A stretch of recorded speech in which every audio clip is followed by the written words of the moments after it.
Okay, well, I would say Glinda in the first film is very much under a spell of needing that external validation, that, she has this facade that she is very proud of, and she's very liked and she's very loved. And, she has this bubbly exterior.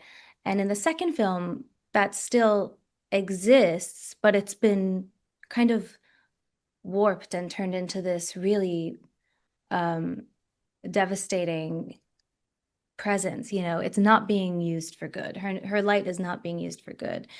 Um, each step of the way, over the course of the first film to the end of the first film, and then the beginning of the second film, towards the end of the second film, you see that bubble of privilege be chipped away at slowly but surely. She's being asked to look outside of herself.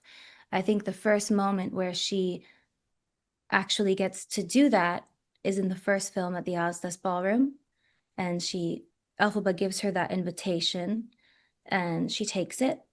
Um, but there was a quiet goodness in her even before that, that knew that it wasn't the right thing to give her that hat. Mm. Um, there's a shot in the scene where I give her the hat that I was so grateful that he added, because we had a conversation about it, because I wanted that to be there so that people could know that there was a person with a higher consciousness inside. She's just kind of under the spell of these projections of her parents, of, society, of whatever.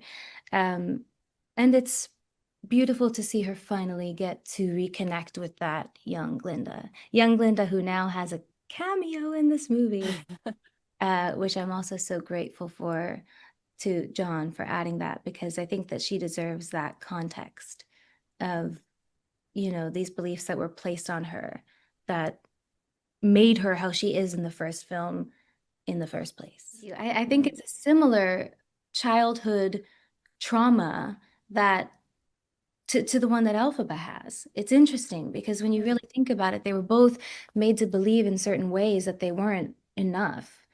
And I think maybe that's a part of what they recognize in each other when they first meet. It's not loathing.